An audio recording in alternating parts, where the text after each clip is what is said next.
I always say this, once you've worked in a marketing organization or as a marketing VP or CMO who owns the 4 Ps, it's like going from black and white to color in the Wizard of Oz movie.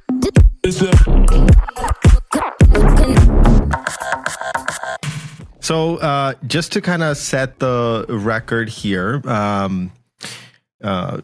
Steve is coming on the podcast for a second time. And what sort of prompted this early, I mean, I was going to bring you back anyways, but what prompted this specific conversation was there's a post that I did on LinkedIn, and for the first time, and I don't know how this happened, by sheer accident and luck, it went super viral, and it got like all kinds of feedback, and it was called "Why the Best CMOs Think Like CFOs." And all I was in essence trying to say here was, you know, you're constantly stuck in like what you do. You're talking about clicks, metrics, and you know, the CFO and the CEO really don't give a shit about clicks, right? They care about the financial outcomes, the impact to the business, profitability, revenue, and so on and so on. And then you had made like a very astute and very sharp comment on the value that comes out of marketing is not just about lead generation. There's also like enterprise value, M&A premiums, and more, right? So there's all that. So just based on that conversation and that comment that you made, I was like, oh, I gotta get Steve back on here to talk about some of these things. So here we are. Now, before we get into it, I just wanted to first set up why we're talking, like what led to this conversation. That was number one. Number two, for the people who are probably listening to Steve, you for the first time, I would love for you to just take a quick hot minute to just kind of introduce yourself. I do have your bio here as well, which is mind blowing. But just in your own words, you know, if you want to kind of just quickly introduce yourself. Yeah, I've been 35-year business executive, and my career's been largely in 3 10-year increments, 3-decade increments thus far. First 10 years working for brands, so small, medium, and large enterprise companies. So 10 million in revenue, 500 million in revenue, and 5 billion. The $5 billion company being a Fortune 500 tech firm. The next, it was a little more than 10 years, about 12 years or so.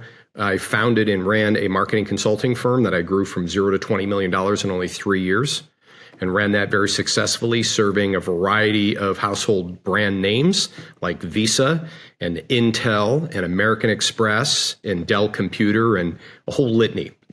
And then the last 10 years, the most previous, having worked on the brand side, worked on the consulting quasi-agency side, has been as a growth advisor, where I've either been in an actual CMO role, either full-time or fractional, or I've occupied more of a quasi-CRO role over both the sales and the marketing, and actually some strategic growth strategy work for growth stage companies up to about $150, $160 million. So just getting into the lower end of mid-market. So that's what I've been doing. There are very few people that I actually pay attention to on LinkedIn, and you're definitely on the top of that list. Because I'm like, if I'm like confused about some concept or something somebody wrote on LinkedIn, I'm like, wait, what does Steve say about this topic? Comes from the decade I've spent as an adjunct university professor teaching entrepreneurship.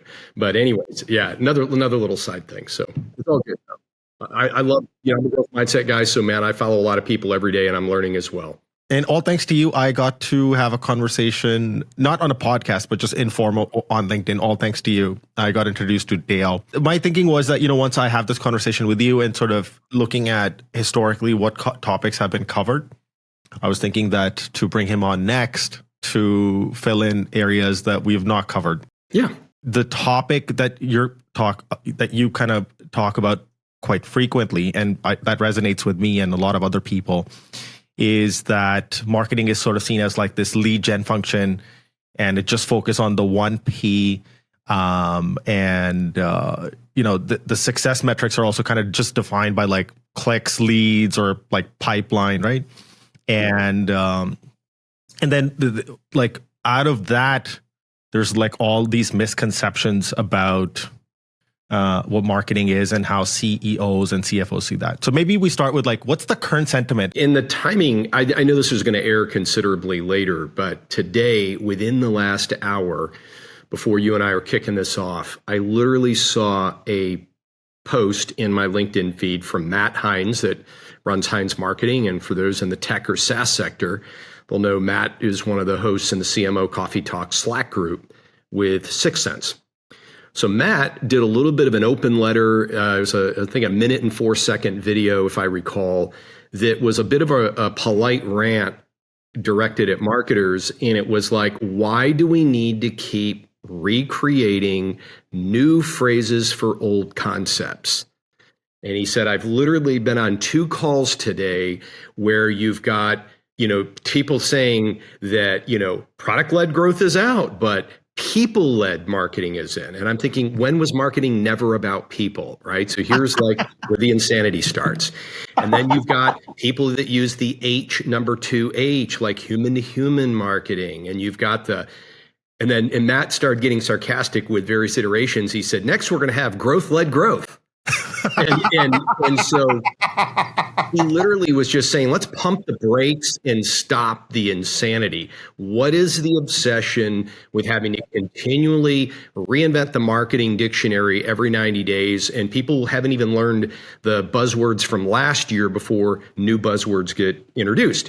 So I just posted a response to it. No surprise, Paul, if you were to read my response, because I basically said, look, this phenomenon is largely confined to the SaaS marketing community within the broader tech community, right?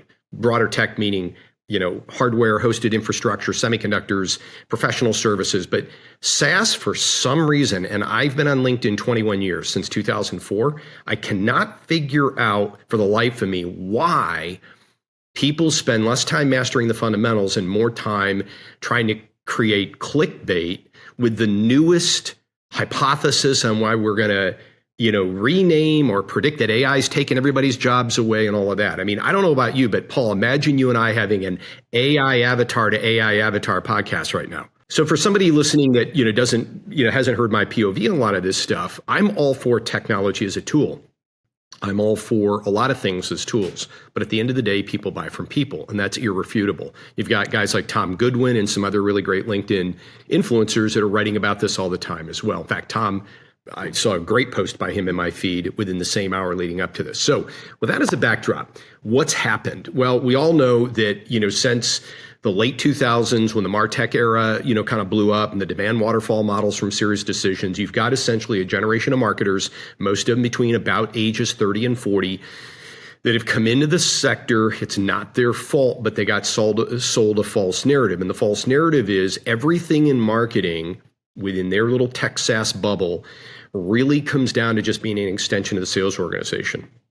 And it is about 1P, promotion, not product. Because product marketing, typically, if you talk to software marketing people, a lot of times they say, "Oh no, we don't control product marketing. The product team does." And I'm like, "Well, who the hell's product team?" So are these engineers that are just building things because they can, or with no product marketing? That blows me away. What about pricing? Oh no, well, finance drives pricing. Okay, so you don't own product, you don't own price. What about channels? No, our founders determine we're PLG or we're sales assisted. We don't really get a vote in that. So I'm thinking, well, what is it you really do? You're in the promotion P, that swim lane. And even within that, everything that's reported and scorecarded is really the theme for when you asked me in January here a month ago, why don't we go do this podcast together, which is this idea moving from clicks really to financial outcomes. And so this generation, my passion, right, being a guy over 50 that's more on the end of my career than the beginning, is I'd love to help even a small percentage of them kind of come off the drug and come back around to there's some certain fundamentals that are inescapable. And what I've been very encouraged by cautiously over the last few weeks is even very large SaaS community leaders like Jason Lemkin at SaaStr and Sam Jacobs at Pavilion. For the first time ever, here in 2025, they're beginning to post things like, hey, brand may be the only strategic lever we have as SaaS companies. Hey, we need to start to pay attention to brand and double down on brand, right? And I think it's great. I mean, I'm not being sarcastic or knocking these guys. They've got huge followings. I'd love to see them use their huge following platforms to evangelize this more. But man, I got to tell you, and you and I have talked about this, just even midway in 2024, summer of 24, any self-respecting marketing professional in the B2B broad collection of sectors that went on LinkedIn, and I've been one of them, talked about Dale Harrison as well, and you bring up brand, oh man, it was blasphemy. Because, I don't know how to measure it in a dashboard and all of that. And that's why you've seen I've written a compendium of 4 articles on how to build a business case for brand marketing, how to measure brand marketing, examples of brand marketing, all of that. So that is a setup. Let me put a pin in. We've got false narratives out there. The false narratives have convinced a lot of marketers under 40 right now that marketing is just about generating lead pipeline. So they come to work every day, whether in their home office or in a formal office, and they are completely immersed in nothing more than, a lot of times tactics in search of a strategy. Everything they report to their superior management is built around sales pipeline, and they literally live or die in terms of their own self-esteem and their own feelings of whether they're successful in the role or whatever, based on the Monday morning lead pipeline numbers. And I think it's unfortunate, but we'll get into here in the next 45 minutes some different ways maybe to think about this, where I want to kind of pull back the curtain on not only what a proper marketing organization looks like, having worked in 8 to 10 different industries in marketing leadership roles, but also to give these marketers or whoever's watching an idea of how you can have very productive relationships with the CFO, the COO, heads of HR, and actually set up and report and measure on marketing impact across the enterprise that goes far beyond sales pipeline. Well, this is what bad looks like, right? So, but what does great look like? So what's the true impact of marketing? I think, if it's not just lead gen, what would it mean to own more than one P? So maybe let's just set that stage. So this shouldn't be new news to anybody that's, been in and around either a VP of marketing or a CMO with a proper organization structure, budget, and executive support. But again, going back to classic 4 Ps, and I was fortunate to work at a great tech company coming up through my marketing career in my late 20s, where I got to see super smart people in these roles. So I've seen this modeled. So in 2011, fast forwarding 15 years when I got to my first tech CMO role, I was able to correctly model this. So let's, again, doing a quick roll call. Product marketing, the reason it's called product marketing is it's the marketing arm that is supposed to have a pulse on what the market wants in terms of products, price points, channels, and so what do they want to buy? What prices are they willing to buy it? The channels where they want to pay for it, et cetera. And so product marketing, by definition, is supposed to be building a roadmap, 12 to 24 to 36 months, of the products and services that a company should be bringing to market. They document that in terms of the target market, the use cases, and everything that goes with it in what's called an MRD, a market requirements document. And that is a document that is typically circulated with executive teams.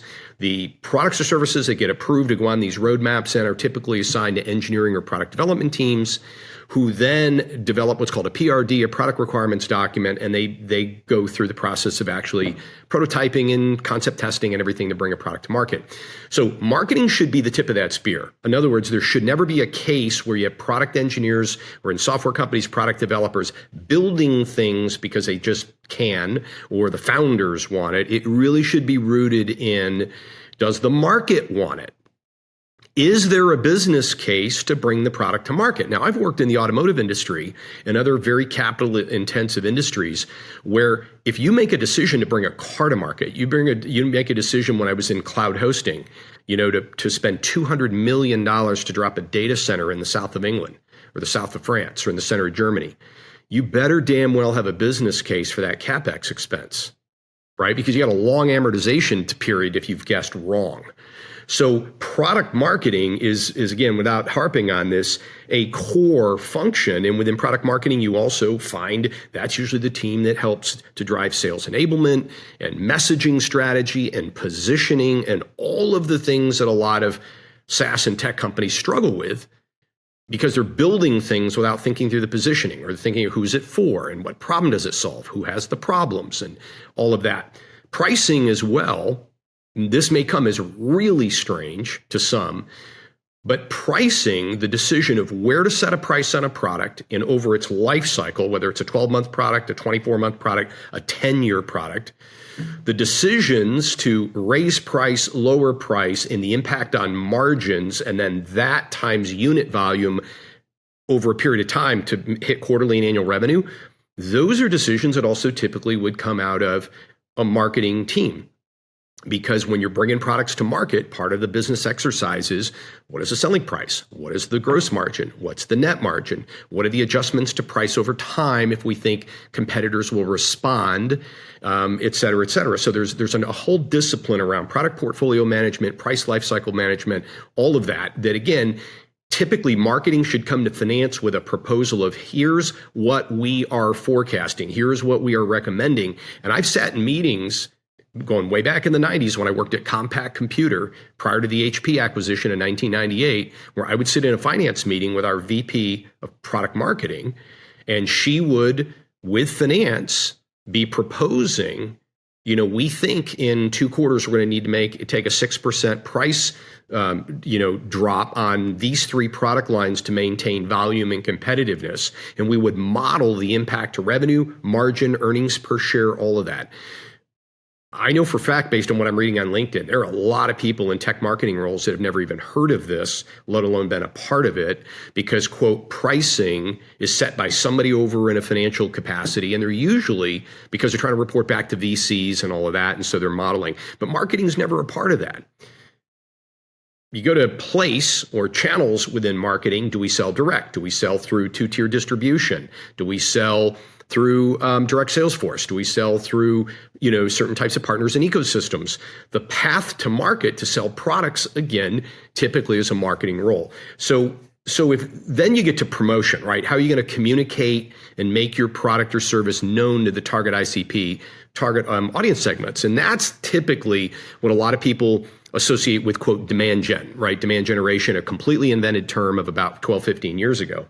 It's really just the 4th P of promotion in marketing. But for the sake of going along with it, the demand gen function is the happy place where most of your young tech marketers and the VC communities park the bus in their marketing conversations. They equate marketing is about demand gen. And there's whole arguments, and Dale will be happy to have them with you about, can you really create demand? What you're really in the business as a vendor is to influence demand, right? You can't force a CFO who has not budgeted for your product category to decide I'm going to spend it anyway. Because when budgets are set, budgets are set. It's just not the way the real world works. But again, Dale will dive into that more. So you've got this demand gen, kind of framework that's been introduced over the last 15 years with the idea that, and I agree, marketing should create awareness and interest in products. But as a former sales guy, I was always taught my job is to convert interest into purchase orders. Marketing is not doing your selling for you if you're a self-respecting sales professional. So marketing needs to make the sales job easier by building a brand that people, nobody gets fired for buying Microsoft or AWS or Oracle, right? That type of thing. So you need to be a household brand. You need to be known, liked, and trusted. But beyond driving, awareness and preference, getting on the day one consideration set, and having some ability to drive inbound demand inquiries, that's kind of the line in the sand, and sales really needs to convert that to revenue. It's the 4th P where a lot of people kind of plant the flag and they say, well, that's marketing, because they've never actually seen or participated or been exposed to great product marketing, great price and portfolio management in a marketing organization, great channel strategy, and channel management inside a marketing organization, which oftentimes gets pushed over to sales. So anyways, so that's what good looks like. And I've been fortunate enough in multiple CMO roles to be able to run all those. And I'll tell you, I use this analogy for those that are, American viewers that are familiar with the Wizard of Oz movie. I always say this: once you've worked in a marketing organization or as a marketing VP or CMO who owns the 4 Ps, it's like going from black and white to color in the Wizard of Oz movie. There's no going back. To have product price and place taken from you and saying, no, you're just a whipping boy or whipping girl, every week we're just going to kick you in the shins about lead flow. It's really, really tough to go back. It really, really is. And for me, it's been a no-go. I mean, literally, if, as I get approached for routine CMO jobs, the first question I ask is, hey, tell me a little bit about how you define the marketing organization. What do you think marketing does? And that question gets posed to the CEOs, the CFOs, et cetera. Not to be sarcastic, but just a simple question. What do you think marketing does? And the answer to that question is going to tell me a lot about, is this a tenable scenario where I can be successful? Or is this just going to be another one of these, hamster wheel deals where you're only as good as last week's lead gen reports or pipeline reports? And that then begets where we're going to take probably the rest of the hour, which is, well, if marketing is more than lead gen, Steve, then can you kind of do a list or a roll call of where are all the places in the enterprise beyond pipeline that marketing should be making an impact? That's such a great analogy, going from like single color to like full resolution, 4K, all the, RGB spectrum, or if you're thinking 4Ps, maybe it's like CMYK. You get all the colors. Yeah. Print history over here. So, so what comes to my mind is that this might be a really, really dumb question, but it just struck me now. Is a lot of the people who are in this sort of MarTech space who've only focused on the 1P, but just the way that those organizations are designed, they've climbed that ladder. So they might be seen as a senior, very senior person, but they just don't even have the fundamentals. Right. So now, do they go back to school? Like, they're in a bit of a predicament. Well, they are, but I think it comes down to this. So if you're working in, I'm going to, at the sake of picking on SaaS, if you're a VP of marketing or a CMO in a SaaS company, they don't really care about the other 3 Ps. So if you want to finish your career there, you can get by being really, really good on the demand gen hamster wheel. And if you're okay with that, and then more power to you. It doesn't make me right and some other people wrong. I just, the way I'm wired, I need a little bit more variety, and I need to be able to make a bigger impact in an organization to keep my pilot light lit internally, right? My reason for getting my legs out of bed in the morning. If you told me for the next 20 years, I've got to simply do meetings with sales every Monday morning and fight about, what they show in Salesforce is pipeline versus what I'm showing in HubSpot or whatever the case may be on my automation platforms. I mean, it's a miserable existence. So, that being said, I think the answer to what do they do, if you're going to stay in an industry that only sees marketing as a one-dimensional single swim lane function, and you're making great money and you love what you do, keep doing it. I mean, I'm not here to rain on anybody's parade. But if you're sitting there saying, look, I know in my heart of hearts that I don't really have those other skills, and you've got to kind of make a, my thinking here, kind of a fork in the road decision. You either have to decide over the next 12 to 24 months, I'm going to move into maybe another B2B sector, or maybe even go to B2C play, where marketing is respected and marketing does control the 4 Ps, or I'm going to be a change agent inside my industry or my company to try to get them to at least get to 2 Ps. Can we get place and promotion? Can we drive channel strategy and quote demand gen? Maybe could we begin to earn a seat at the table to get some input on product? So we're at 2.5 Ps. Maybe over time to get to 3 Ps. And maybe price, we can never win that, but man, 3 beats 1.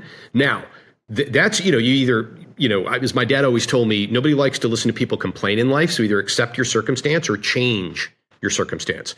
So you either make the best of where you are, you decide to make a change. Now, the issue you talked about, what if you don't have the skill to lead all the 4 Ps? Well, again, as I understand, I haven't been to pavilion events because I'm not a SaaS guy, but what Sam's trying to do over there and a lot of these other communities, they are trying to bring in some expertise to broaden the skill set. So I would say, look at professional communities inside and outside of the immediate tech space, all the things we would, know, go, seek out people that know what you want to know, pick their brain, buy them lunch, cocktails in the airport, whatever, but find ways to begin to shore this up, short of taking a 2-year time out to go get a nighttime MBA, because even that's really not going to teach it to you. That's going to be more theoretical. So I'd pick 3 to 5 people that really seem like they've got their A game in the 4 Ps and figure out ways that you can help them and, they can help you to kind of acquire some of that knowledge.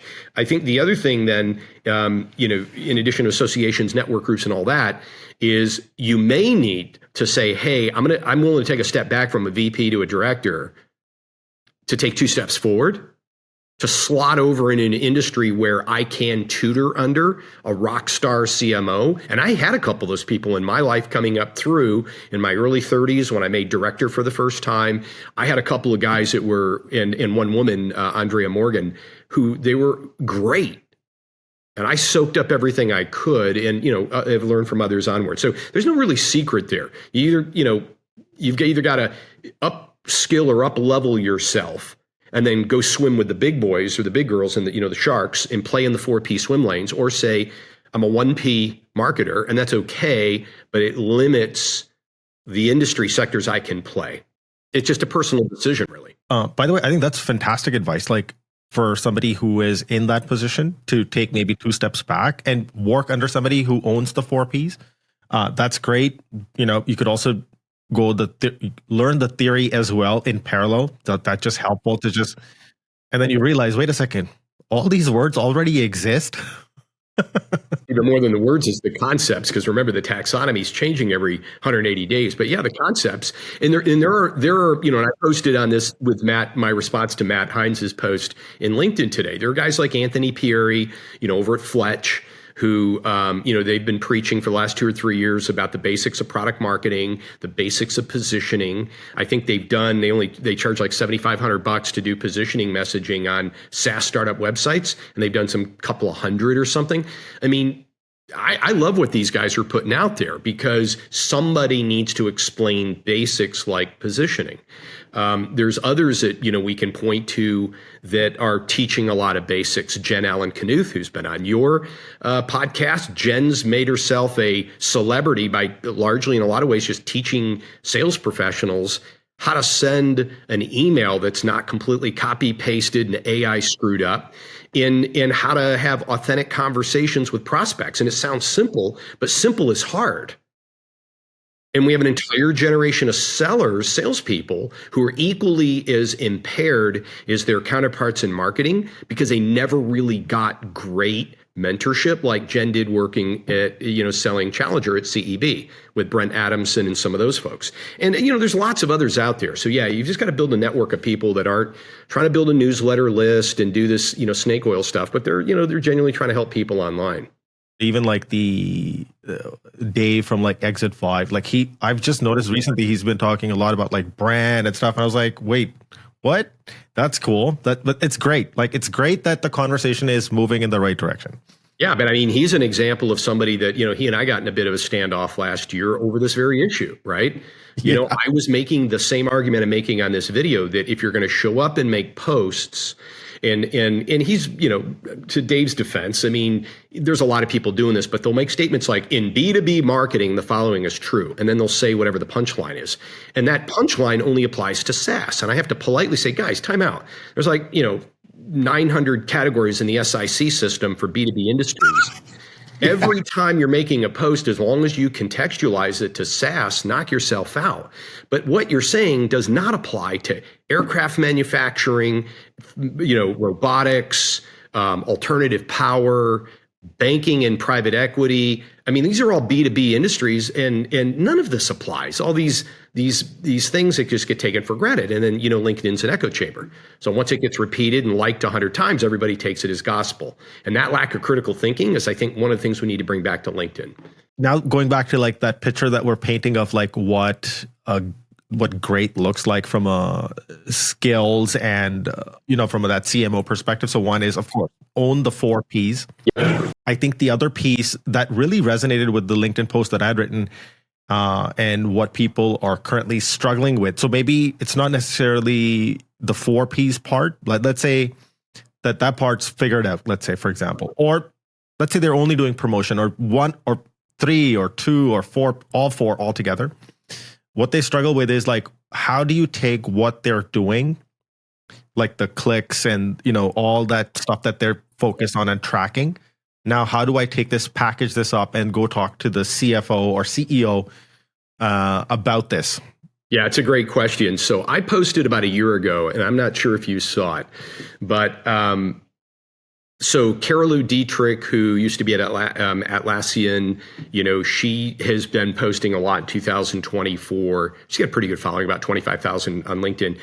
Carolou had been posting about CMO dashboards. And so she made a post. She said, hey, I'm sharing a really cool CMO dashboard that she had seen the prior week or two. And it post got several hundred likes and a lot of comments.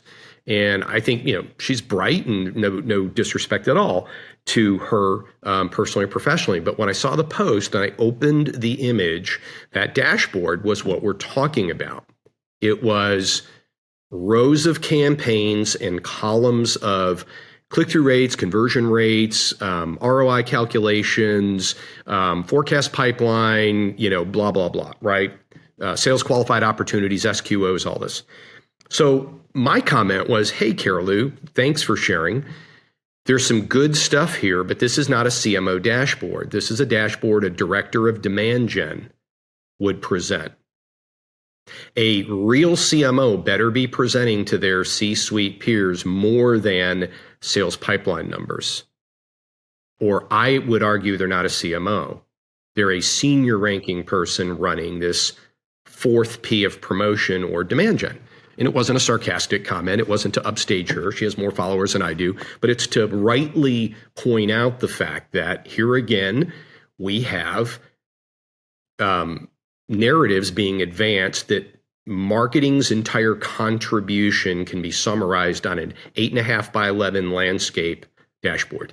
And I find that troubling because if that is all you report on, that is exactly what the C-suite thinks you do. And that is then exactly what you get held accountable for. So it is no wonder there's a lot of 38, 40, 45-year-old burned out tech marketing CMOs and VPs saying, I'm tired of being whipped like a dog. And every conversation comes back to the numbers. And I'm like, well, look at what you report, right? What gets measured is what gets managed.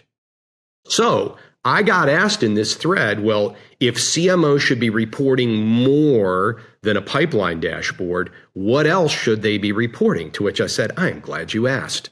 So I went digging into my MacBook way back in the time machine to my 2011 first tech CMO job where I faced the same problem, right? $180 million company, private equity backed. It just get his revenue in the door because we're all going to flip the company and make a bunch of money, right? Classic SaaS narrative.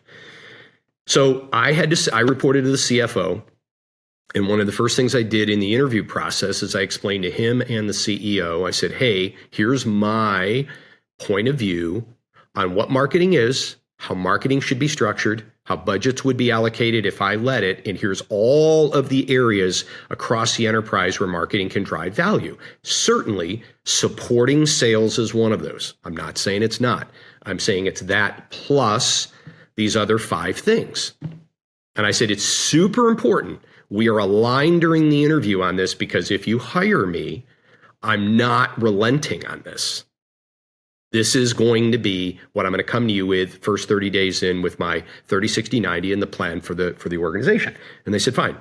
So what I did, Paul, is beginning month 1, I reported on 2 sets of data in 2 different formats to begin to change the mindset of how the rest, the COO, the head of HR, corporate counsel, everybody viewed what marketing does. So yes, I rolled out Salesforce, or not rolled out Salesforce, they had it, but they had to do a huge cleanup, 200,000 bad records, all this.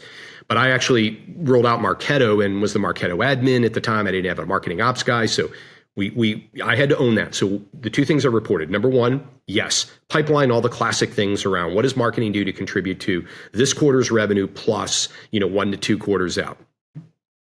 The second thing I set out was about a 12 to 15 page document called a marketing snapshot report. So every month, January 2011, February 2011, March 2011, all the way through to 2012, and then I had left. Every month this thing went out and I had like all 9 of my marketing departments. I'd have, big H2 header in here. So it'd say product marketing. And I'd say, who owns it? Dave Gita, director of product marketing. I'd have a definition. What does it do? What does the function do? I had a 100-word block paragraph explaining what product marketing does. I had quarterly bulleted key initiatives for product marketing in a table, how those initiatives impact the rest of the organization, and then I reported, here's what we accomplished last month, and here's what we're planning to accomplish this month. So that's product marketing, then marketing communications, then partnerships and alliances, then the demand gen function, then, all the way through, right? Customer experience, customer marketing, on and on and on. So I think it was 9, the way I had the team divided up. Oh, research and insights. And that included 4 major analysts because, I had IDC, Forrester, Gartner I had to manage. And then I had like 3 or 4 tier 2 analyst firms. So I am my product marketing director responsible for analyst relations. Everybody wants to get into Gartner Magic Quadrant report, whatever, right? But there was a lot of inquiry calls and everything we did with the analyst community. So this thing goes out in PDF form, nicely laid out, logoed, strictly confidential. It'd go to everybody with a director or higher title in the company. And we were small, 500 employees. So there's probably 30 people that got this. But I began conditioning people right out of the gate. Marketing's more than a dashboard. And I got feedback from VPs and technical directors saying, this is the first time I've ever seen anything like this. And I had no idea you guys do all this stuff. I really didn't. I had no idea. I mean, I know we've got Gartner subscriptions and I know we go to trade shows and I know, but I really never, 15, 14 pages, and this was highly condensed bullets with just, OKRs and everything in there, right? And so the demand gen portion of that document then had a hyperlink that went to the dashboard. So you could do the deep dive on it. But in the weekly meetings with sales and everything, they just want to see the dashboard, right? They don't want to see the monthly, everything else you're doing in the enterprise. So I had a couple of different audiences to appease. Sales needs to hit numbers, so they're just kind of looking at how can you help me on the pipeline. Senior management who's paying me and my team, a fair amount of money, and you got, $10 million marketing budget, whatever, they needed to say, hey, I need to see like what the hell's going on everywhere. And I'm going to tell you, man, it helped me earn a lot of respect early on to really change the perception of what marketing is, what marketing does, and how marketing can be measured across the enterprise. And we have measurements for a lot of this stuff that we can get into later part of this discussion. So what do you think happened on that post? I had people lighting me up, DMing, hey man, can you send me a copy of that snapshot report? Hey, man, can you send me that? Right? Because for the first time, they're like, holy crap, yeah, you're right. If all we report on is a pipeline dashboard out of Marketo or whatever, HubSpot, then I guess that's what people think we do, right? It never occurred to us if we report on more, then maybe we'll be perceived as doing more. And we can go get budgets and we can organize appropriately. So, here's again because somebody will be watching this going, oh, so he's anti-accountability and demand. No. It's one of the important functions that marketing performs, but it's one of the 4 pillars. And I'm just espousing that there are 3 more super important areas that marketing needs to contribute, and they are measurable. They absolutely are measurable. And I'll give you one quick example. I'm going to take an outlier, which is human resources. So people would say, how the hell does marketing impact HR? Well, there's a discipline called employer branding. It's the discipline of actually making your company irresistible is a place that people want to work, if you're an employee, that companies want to do business with if you're a supplier, or that you want to buy from if you're a customer. So if you think of revered brands like Apple or others, they get preferred terms a lot of times from vendors because everybody wants to sell chips or whatever to Apple. They have no trouble, for the most part, like Google at one time, in attracting top talent because they're respected and revered. And on the customer side, right, nobody gets fired, using the AWS example earlier or whatever, or Microsoft in the 80s and 90s. So I've actually sat down with HR and I've done this with other departments where I've said, hey, tell me what your top 2 or 3 hiring challenges are, attracting or retaining top talent. And let me see if any of those are things that we might be able to positively impact in marketing. And then if we can identify 1 or 2 of those, I would work with the head of HR to say, how do you typically report to the CFO your costs of recruiting, your cost of employee churn to go rehire? Can we agree on some finance approved benchmarks, and every quarter, through, year over year, we agree, not using my metrics, some made up stuff out of marketing, but something that finance blesses. How could we maybe measure the impact of the ease in which you're able to attract higher level candidates and maybe not have to overpay because actually they've heard good things about the company and they want to be here, or all the other things that maybe go with that? And I can give you some examples with Google in another time, but those are things that people never stop to think about. Like, oh yeah, hey, wait a minute. If your company's a 1.7 on Glassdoor and, is a horrible culture place to work and on and on and on, of course, it makes it more expensive to recruit, or maybe you can never get top talent. But if you guys got a great culture and you're doing some things, you need to go out and market that in a way that makes your company a place that everybody wants to work or do business. And it's even little things like that that go unnoticed and oftentimes unmeasured. And by the way, there's other examples that you've taken, and if you wanted to talk a little bit about those as well, like for example, you talked about like M&A valuation, for example, increased win rates, and like it's not only just the reputation, but it's like I'm just trying to remember. I had a podcast previously with Cecilia Ambrose. She used to work with Nike, Amazon, and companies like those. Like a company might say like, oh, we're design led, but Nike is like truly inside out. Investment dollars behind it, expensive decisions to be truly design led. And they have like a beautiful employer onboarding experience. They really think through how will we onboard these designers and other people within the org? How will we keep them inspired, excited about what they're doing? So I forgot what the name was for it. I think it was called like the swoosh. Just my brain is drawing a blank here. But anyway, so yeah, I think that that is such an overlooked area. And again, I would love for you to expand on some of these. Like, what are like the real impact of great marketing when done well, when the CMO owns the 4Ps, when they are able to translate the work that they do in the language that the CEO understands. And you brought up some really great examples. Then what's the true impact of marketing then in those situations? So one is, of course, reduce HR costs, for example. One is the example that you took, like you get better vendor terms. More vendors are like, yeah, we work with Apple. That's like success. Yeah. And so let me go back. I mentioned, in the 90s, I worked for Compaq Computer Corporation at the time. And in the 90s, AMD as a chip maker was trying to take on Intel, right? Intel had like 88 or 90% of the chip market for CPU microprocessors. And AMD was trying to rally to take some share from Intel. So it was a startup. Compaq was a startup in the late 80s. And by the early to mid 90s was a major global, number 2 or number 3 PC maker behind HP and Dell.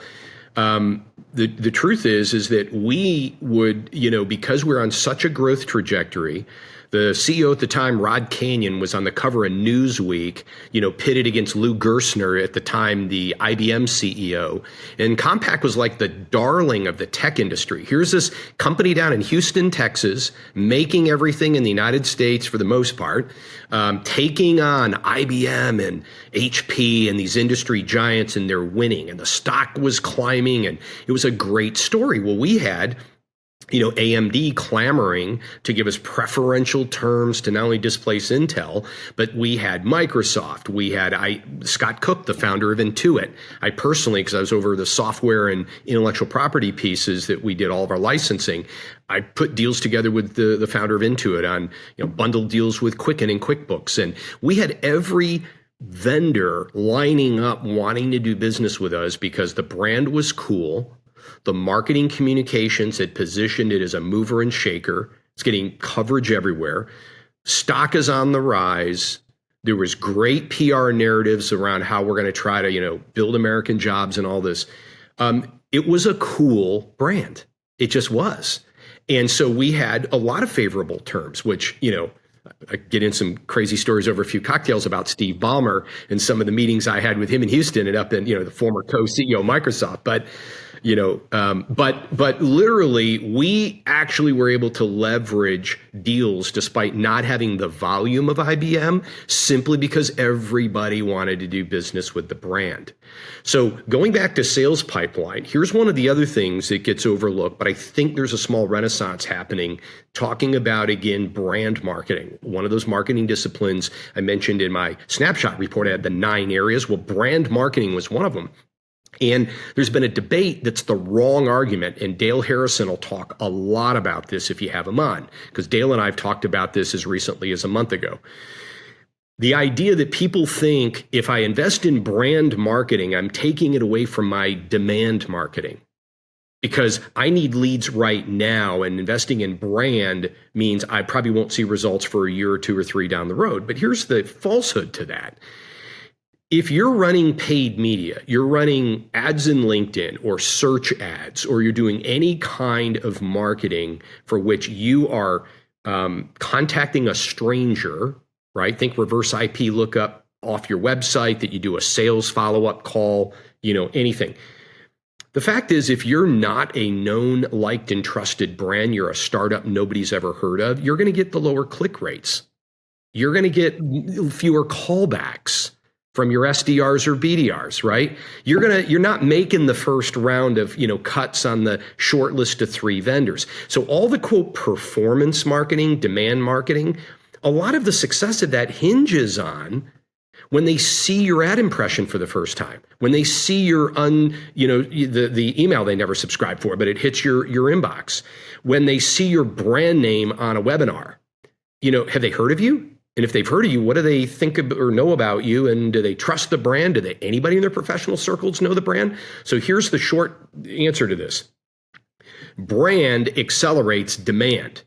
Brands that are immediately recognizable, even if you've never done business with them, you're like, oh, I've heard they're a cool company, or oh, I've heard some great things, or oh, one of my buddies who's a VP of marketing, I know uses that data enrichment tool, whatever it is. You're more likely to either click on the ad, attend the webinar, listen to the podcast, go to the meetup, whatever it is, because the brand has earned your attention span. Conversely, when companies tell their marketing departments you can spend nothing on brand, it's all got to be on, quote, demand or performance marketing, you don't see the same amount of lift. And here's the other thing I learned in that first tech CMO job, which is why it was so critical to build a brand. I was in the cloud hosting segment, and we were up against, again, AWS, Microsoft, Azure, Rackspace, Hybris in Germany, all $1 billion plus players. And we're a little Canadian based company, nod to you, Paul. So we're a Vancouver based company, and we're under 200 million, right, in revenue. So small. The big problem that we had is when our sales guys would be in enterprise conversations about multi-million-dollar deals, the buyer might say, look, I love your story. You're a Canadian company. I love your data center locations. I love, your solution, da-da-da-da-da-da. But here's the thing. I can't find you on a Gartner Magic Quadrant report. And my CIO is going to ask about that. My CFO's never heard of you. Neither has our chief legal counsel. You're probably the better cloud hosting infrastructure partner. But if I go with AWS, it's safe, right? Because they've got brand. And my sales guys would come back. We had 40 salespeople worldwide, and they'd say, Steve, we've got to do something to make our company more of a household name among our ICP segments, because we're spending a lot on marketing. We're spending a lot on sales. We had inside sales and field sales, and we get halfway down the path to an opportunity, but we had a little lesser win rate than we really wanted, because in the end, when we do the exit kind of interviews, like, hey, win-loss analysis, why did we lose the deals? So many times it was, hey, we loved everything you guys presented. It just was too much risk. It just, buyers want to de-risk buying decisions. And so shortening sales cycle and increasing close rates, win rates, is one of the many benefits, revenue-oriented benefits of investing outside of just demand gen, right? And then some of the other things, when you're referencing here that I've written about, you mentioned M&A valuations. So this Canadian company I work for, I think at the time of our M&A exit, we were about 180, 190 million in revenue, US dollars. And the valuation on the company was about 660, 670 million. based on the Canadian dollar to US exchange rate at the time. And it wasn't because the multiple on EBITDA justified it.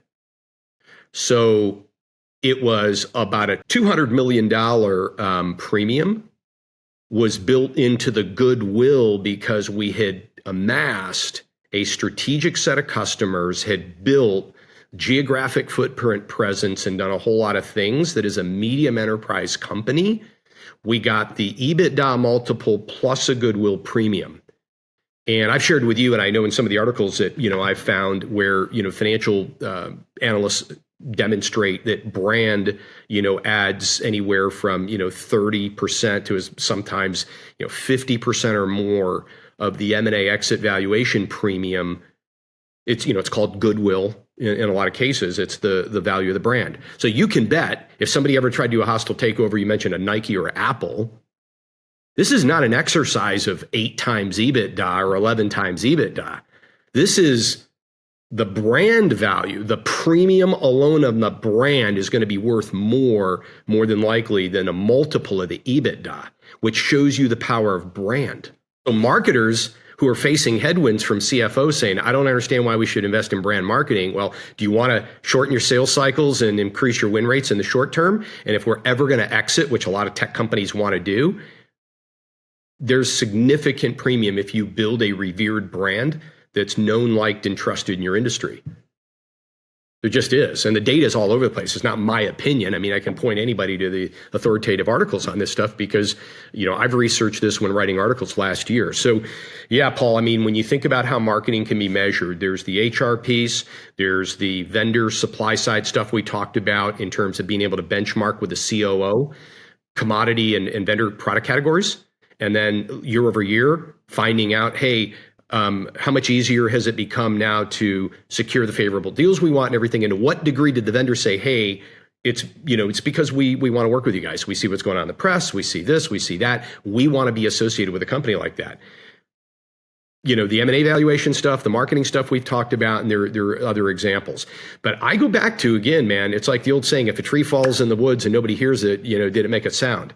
If marketing's not going to self-report on all of these points of impact, you can't fault anyone but yourself when you're viewed as a one-trick horse that all you know how to do is promotion.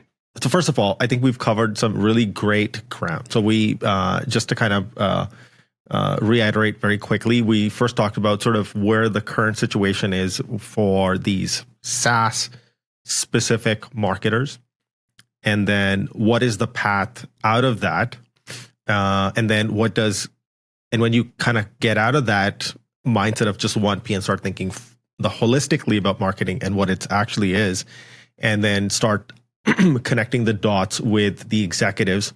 So not only are you owning marketing end to end, but then you're also communicating its value, and you've covered all these topics. Then you get to a point of like, what's the true impact now you're getting? Because now that you're covering those bases and you're following those steps, so not only are you valued internally higher within what marketing does, but externally as well, those start to reflect in people want to work with you, whether that's vendors or employees, your CAC goes down, your sales cycle shorten, your reputation, what's that analogy people say, like my reputation precedes me? That begins to happen even more often. Yeah, 100%. And then we also covered within that, like, what are the things marketers need to do? And maybe I also really like that tactical advice that you provided, which was like, be willing to take 2 steps back. Maybe go work with somebody who's doing the 4 Ps, and then also the night shift. Learn the theory as well.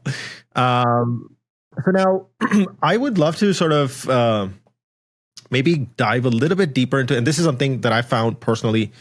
Most of the comments that were sitting under that post that I did, where people were asking a lot about like, okay, so how do I get that buy-in? I know that you gave like 2-3 really great ideas. Like, for example, I would hear things like, many CFOs and boards see brand marketing as fluff. How do I as a CMO shift that perception? Or how should marketing present its value to leadership? Again, you covered some of those topics, and then I think you just finished talking about the investment in brand. I recently also heard like Dale talk about brand with Liam. Yep. Yeah. Liam Maroney.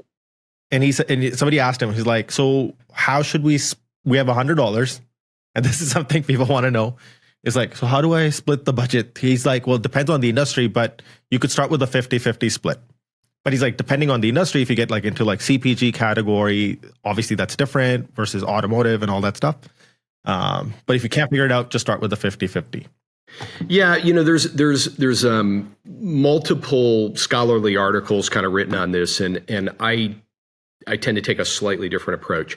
My thought is this: is the amount that you need to proportionally spend on brand is directly driven by how known or unknown your brand is today. So if you take a look at Nike, because you brought them up, as a percentage of marketing budget, they may not have to spend a disproportionate amount of that budget, like 50% of their global budget of marketing may not need to go on brand because they're already pretty well known. But if you're a startup and you are in a crowded category, right? I've talked about SaaS. If you take a look at any SaaS category, take CRM software. At last count, when I looked 3 months ago, there's like 1,600 CRM vendors, right? And the top three, own 3/4 of the market share. Dale uses this analogy a lot. So you've got, 1,597 companies competing for, 30% of the market, right? Because it's Salesforce and Microsoft Dynamics, HubSpot, et cetera. So if you're in a crowded category and you're a startup or growth stage company with low to no brand awareness or brand association in terms of what are called category entry points, the problems you solve, right? You may have to spend disproportionately more than 50% on brand. You may have to spend 60% or whatever the case may be. So I think the place to start, and it's because a lot of these, tech teams don't really know how to run brand marketing, is I'd probably start more than 25 or 30% of the budget to say, let's crawl, walk, run. Let's go out and understand how to run effective brand marketing. Because here's the other thing that rarely gets done. And I know because I'm reading this stuff every week in LinkedIn, is people going out saying, okay, I'm going to go, run these types of brand campaigns, but nobody's running brand trackers, brand tracking studies, either annually or biannually, to actually measure among your narrow, because you want to run these on concentrated target sectors, right? You can't boil the ocean, particularly with limited budget. So if you had to really prioritize a couple of key ICP target audiences, if you're spending money and you're not measuring awareness, association, and preference, like, hey, Paul, if you were thinking about a cloud hosting infrastructure provider tomorrow, what brands would be on your short list? You need to find out, are you getting on that consideration set short list? Who are the brands that buyer knows, likes, and trusts? So I'm seeing spend happening on brand marketing where there's no measurement of the brand marketing, which then feeds the perception of the CFO at the end of the year. Hey, we spent, 1.7 million. What do we have to show for it? And then it's like the light bulb goes off and they go, oh yeah, that's right. We never really set up tracker studies, or we never really set up, because you know what they're doing? They're approaching brand marketing like demand marketing. I'm looking for the click, which is where we started an hour ago. I'm looking for the click, which is why you can't use a demand measurement framework applied to a brand building initiative. And it's even rightly aligning. We've talked about reporting the right stuff, right? The snapshot report and more of what these 9 departments do versus a dashboard. So you got to appease, in this case, 2 masters. So you got to report the right stuff, but you got to measure the right stuff using the right approach. So again, I've got articles in my LinkedIn profile in the interest of time that people can read on how to do that. But incrementality testing, holdout testing, brand tracking, there's a variety of things that you can do to say, hey, is the investment that we're making a difference? And including customer onboarding and win-loss analysis. I mentioned earlier 30 minutes ago in that cloud company, we're losing deals. The reason we were losing it in a lot of times is it was a brand issue. We just didn't have enough brand trust for somebody making $250,000, $300,000 a year as a technical VP to risk their job on a Canadian company up in Vancouver that they hadn't heard of. It had nothing to do with the PPC ad. It had nothing to do with the Gartner report. We did all of that quote performance marketing stuff perfect. You know, in the end, when the opportunity went to close lost, it was a brand problem. And you know what I did is I set up some custom fields in Salesforce for win-loss reporting to do exactly this. I go to the CFO, my boss Gary, and say, hey, Gary, I know you're not a big fan of brand marketing, but look, 34% of the deals we're losing is because we're an unknown, untrusted brand. So when you monetize that pipeline, that's 111 million Canadian or US dollars of pipeline we lost to unknown or untrusted brand. You want to get serious about maybe giving me $2 million out of my budget for brand marketing now? Because you actually made a really, really good point here, and I think there's something that you highlighted in the document that I think is like the perfect segue and where we can sort of close the conversation today. Is you were talking about good marketing leaders sit down with these departments executives early in the company tenure to establish a common language and analysis approach for measuring marketing impact. What should a CMO look for when they're interviewing? What kind of questions they can ask? And once they get into the door, I think you've already and then we can talk a little bit more about like what are the things that they can begin to do to cement that relationship. Yeah, so I heard two things. What kind of questions can a CMO candidate ask on the way in the door to get clarity about what they're walking into? And then what can they do to kind of build bridges early? Yeah, exactly. With the functional stakeholder executives around marketing impact. So let me start there and work backwards. So I've kind of developed a pattern over the last 10 to 15 years that has worked for me. It doesn't mean it'll work for everybody, but it's really played well in any new marketing leadership role I've gone into.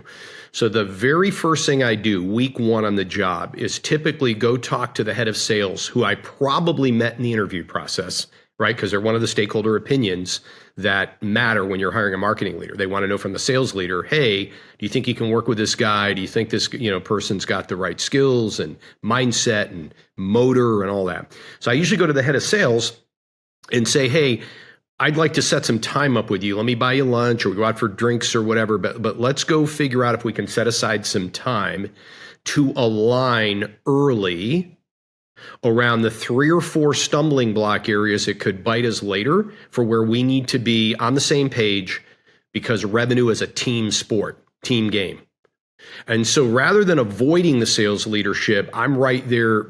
Week one, you pick the restaurant, I'll buy, but wherever you want to do this, but let's go spend a couple of hours, not only getting to know each other better, but really aligning on some of the key building blocks. Number one, ICP definitions. Who do we believe are the ideal customers that we want to go after? Because everything that I'm going to build my strategy around and orchestrate, needs to be pointing at the same North Star target that you also believe is an ideal prospect for your sales organization. So ICPs, you start there and you head through, things like if we're going to do buyer journey research and things like that to figure out where they go, these ICPs, who they trust, what they consume, all of that. I don't want to do this as a marketing exercise. I need you and I, the sales leader and the marketing leader, to co-sponsor it, agree on the questions we're going to ask, agree on the research, design, and methodology, sit down, apply those insights. So when we come up with an orchestration playbook for the CEO, it's a revenue orchestration book. It's not marketing and sales. It's together. This is our joint go-to-market playbook, color-coded or however we want to divide what my team's going to do, what your team's going to do, processes, reports. Again, let's get super clear on that alignment. And then the last pillar is usually around data and reporting, because you usually get sales reporting one set of numbers, marketing reports a different one. So the first one is sales. Build a relationship, align on approach to go to market and reporting. Number two, I'm going to go to finance. So if the CFO is uninterested or unavailable, you go to a VP of finance or FP&A, the financial planning and analysis, or whomever. But whoever the senior most finance leader is who has an interest in building that marketing relationship, same thing. In my case, I've got an MBA in finance, so I've got some financial acumen. Somebody else may not, and that's okay. This is why there's a lot of, advice on LinkedIn and everything else about you might want to learn how to, read an income statement, a balance sheet, and know the basics. Same thing here is, hey, I want to get off to a great start with you, Paul, as the CFO. And whereas the common narrative is that marketing and finance are in enmity with each other, they're banging heads, That's not going to be the way that we roll. So I want to extend an olive branch now, week 1 in the job. I'd like to set some time up with you.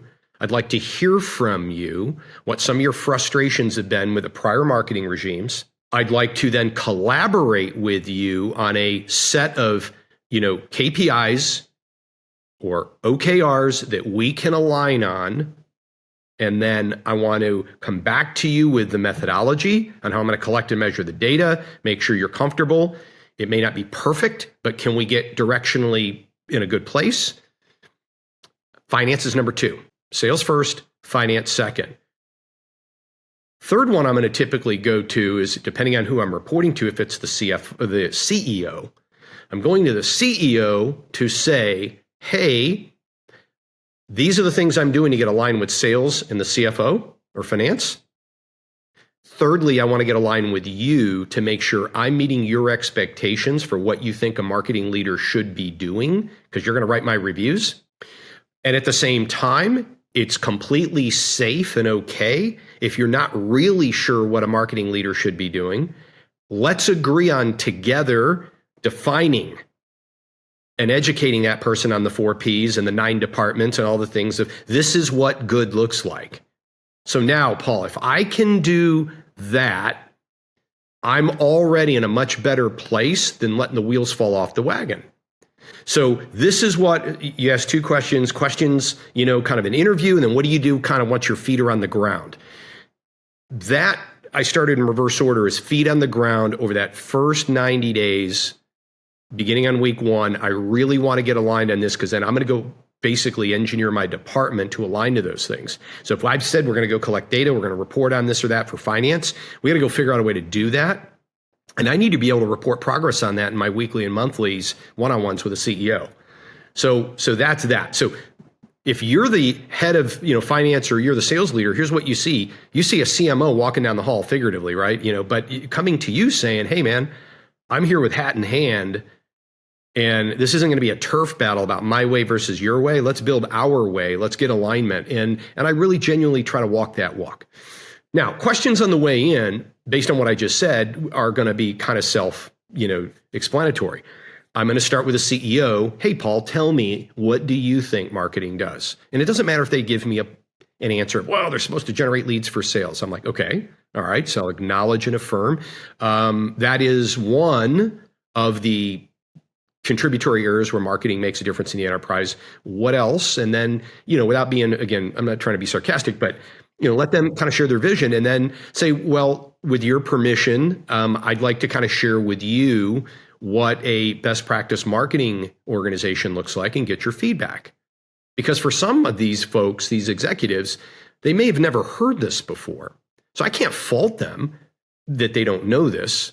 It's my job to, professionally and politely explain, well, allow me to kind of walk you through this and kind of get some reaction.